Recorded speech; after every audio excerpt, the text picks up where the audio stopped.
From advertising to software as a service to data. Across all of our programs and clients, we've seen a 55 to 65% open rate. Getting brands authentically integrated into content performs better than TV advertising. Typical lifespan of an article is about 24 to 36 hours. If we're reaching out to the right person with the right message and a clear call to action, then it's just a matter of timing. Welcome to the MarTech Podcast, and I Hear Everything production. In this podcast, you'll hear the stories of world-class marketers that use technology to drive business results and achieve career success. We'll unearth the real-world experiences of some of the brightest minds in the marketing and technology space so you can learn the tools, tips, and tricks they've learned along the way. Now here's the host of the MarTech Podcast, Benjamin Shapiro. Welcome to the MarTech Podcast. I'm Benjamin Shapiro, the executive producer of the MarTech Podcast, and today we've got a special episode for you, which is going to be guest hosted by Doug Bell, who's the CMO of Chief Outsiders. Doug is a veteran CMO with a background in helping growth stage B2B SaaS companies reach their true potential, and I'm thrilled to invite him and some of his friends to take the microphone and share their knowledge with you, our loyal MarTech Podcast listeners. Okay, here's a special episode of the MarTech Podcast, guest hosted by Doug Bell, the CMO of Chief Outsiders. Hello, marketers. My name is Doug Bell from Chief Outsiders, and today we're going to discuss the CMO's role in the age of AI. Joining me today is Amanda Cole, who is the Chief Marketing Officer at Bloomreach, which is a long-standing leader in AI for e-commerce. Bloomreach is known for personalizing the shopping experience through its suite of innovative products, serving over 850 global brands. Yesterday, Amanda and I talked about why CMOs will fail in the age of AI. And today, we're going to continue that discussion. We're going to talk about how CMOs navigate the complexities of digital. Okay, here's my conversation with Amanda Cole, the Chief Marketing Officer at Bloomreach. Amanda, welcome back to the podcast. Thanks for having me. Glad I didn't scare you off. Not yet. I'm not going to make you talk about the Carolina Panthers. I know you live there in Charlotte. Oh, boy. We're not going to do that to anybody. We're not that mean. Okay. So, Amanda, let's talk a little bit about your role as a Chief Marketing Officer. So share a bit about what you do, and then how have you navigated the complexities of digital marketing in the past? So what do you do, and how have you navigated stuff in the past? Sure. So as a B2B SaaS CMO, I work super closely with our sales team, pipeline generation, demand generation, ensuring that we're positioning for new logos. So inclusive of that is like running our events and customer events and partner marketing and all of those things to actually do demand generation. And then also supporting our customers once they purchase and creating community and ensuring they're connected with each other and finding value and education from the company. And we're in 8 countries. So we have field marketing and paid media and all of those things that are typical in B2B. I also own brand and our brand marketing and how we actually position at a bigger level. We got to do some Uber car wraps, which was a lot of fun. So now I can say I do that. I think that's the only thing my kids thought was cool.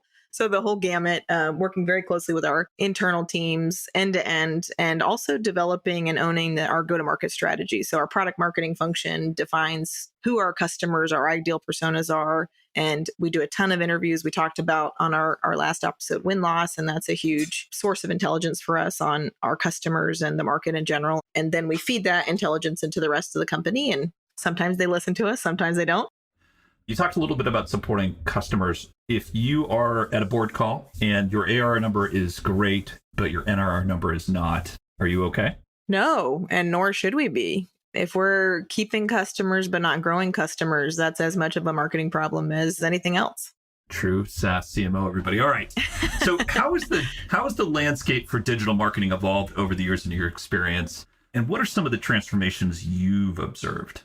I think B2B has been pretty slow to evolve. I think it's still very much the race of the applications, and I'm going to keep finding an application. If whatever my CRM is, hopefully it already has a direct WYSIWYG login integration to that CRM, so I don't need to get my developers involved to help me. I'm going to try that for a year. It didn't do exactly what I wanted, but luckily there's 25 other ones on the G2 crowd report that I can go try, and that's a little bit of the process in B2B. The ease of access and the subscription usage certainly has helped us. The PLG motion and the accessibility of trying technology has made it a lot easier. But I believe, at least in the circles that I'm talking to, we're exhausted of the team saying like, this tool is going to fix this issue or this tool is going to work. B2B marketers have gotten a lot better at Instagram and Facebook and overall ad and performance targeting. So there's certainly an increase in cost and expense to go after a target audience and try to convert them through ad channels. And again, very similar journey where you convert, you try it. It doesn't do exactly what you wanted because you didn't really have a strategy for it to begin with. So you try the next thing. On the B2C side, it's an explosion of channels where technology, yes, is similar as it is on the B2B side. Really, this explosion of channels, like how do you use Snapchat, TikTok, Instagram, X? How do you then do advertising? And are they going to cancel cookies? Or are they not going to cancel cookies? And then TikTok Shop. I mean, we see these tools come up like Amazon Marketplace and TikTok Shop are competing for your own e-commerce website now. So it's just a super fast evolving landscape that we as CMOs have to stay on top of and build a strategy around constantly. And it's exhausting.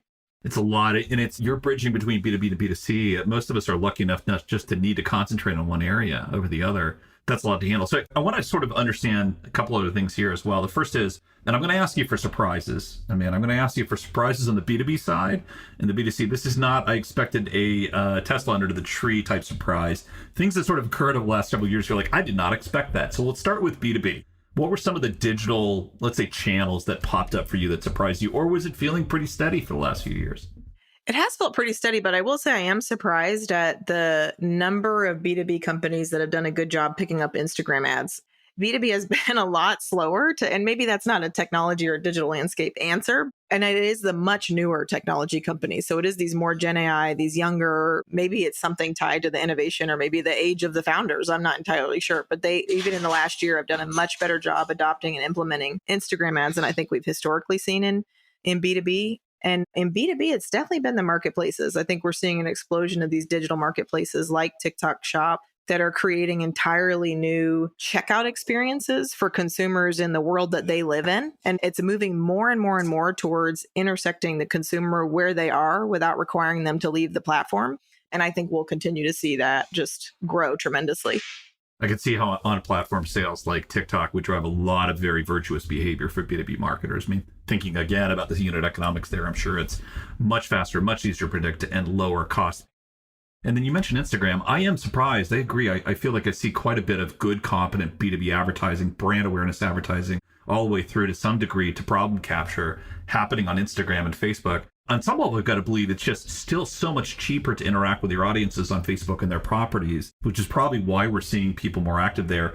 Good luck on LinkedIn, CPAs in the hundreds. Thousands. Yeah, thousands in some cases. So I can see how Facebook would evolve. I'm going to throw a small curveball at you because you mentioned it earlier in an earlier conversation when we were getting ready for this episode, Amanda. But you mentioned G2. You talked about marketplaces within the walled gardens of, say, Instagram or others like TikTok.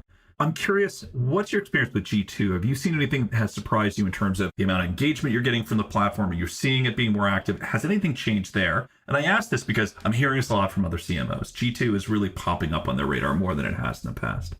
I think what is so fantastic about what they've done is that it is an unbiased filter of customer feedback.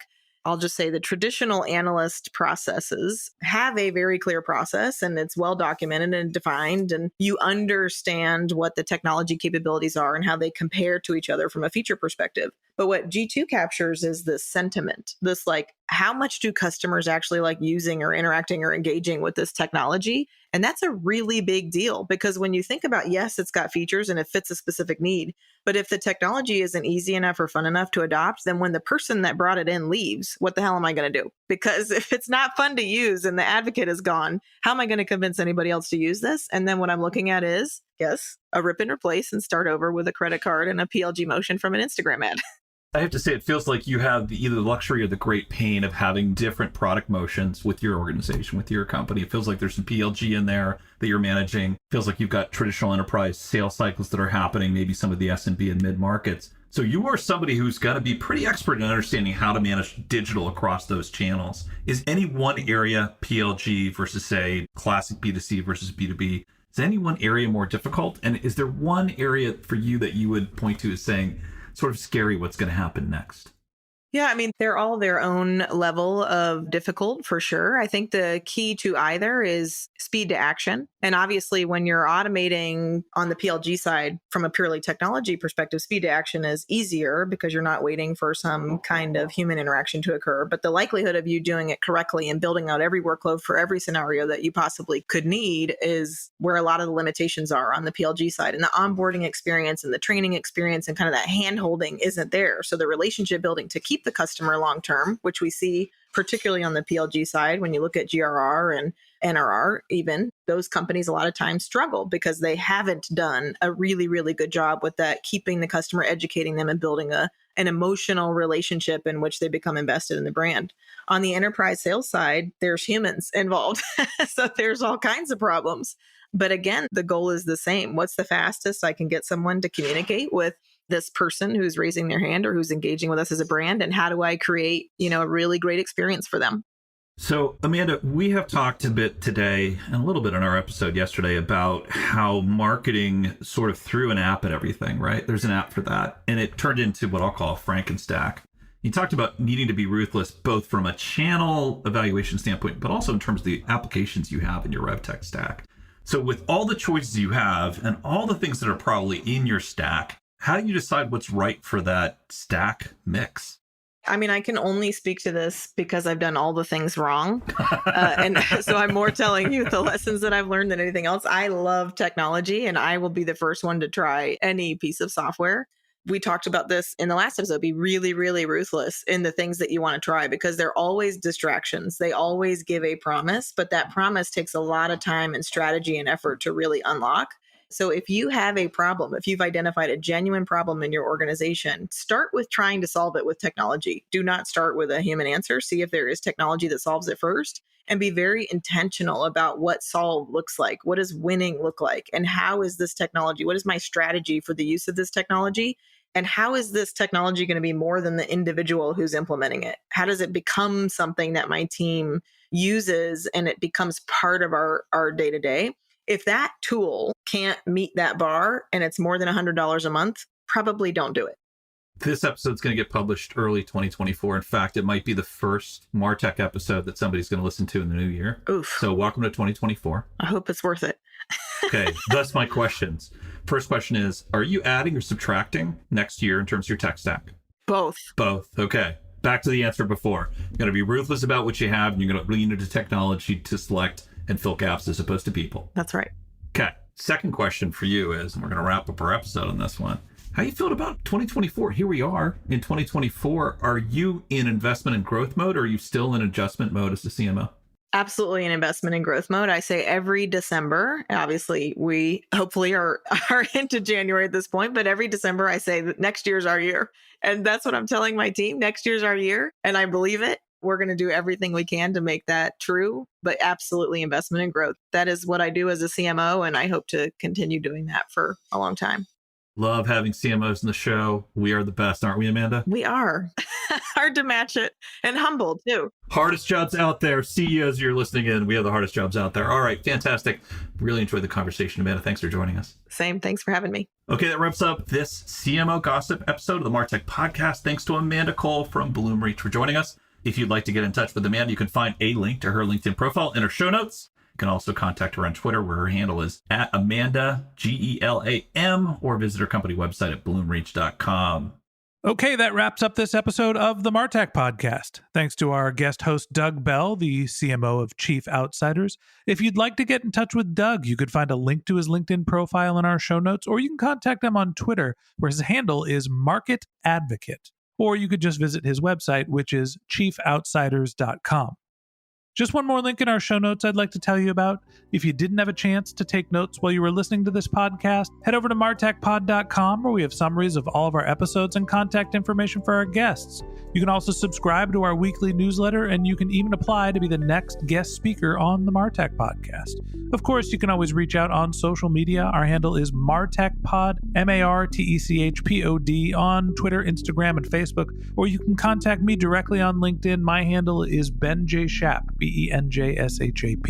And if you haven't subscribed yet and you want a daily stream of marketing and technology knowledge in your podcast feed, we're going to publish an episode every day this year. So hit the subscribe button in your podcast app and we'll be back in your feed tomorrow morning. All right, that's it for today. But until next time, my advice is to just focus on keeping your customers happy.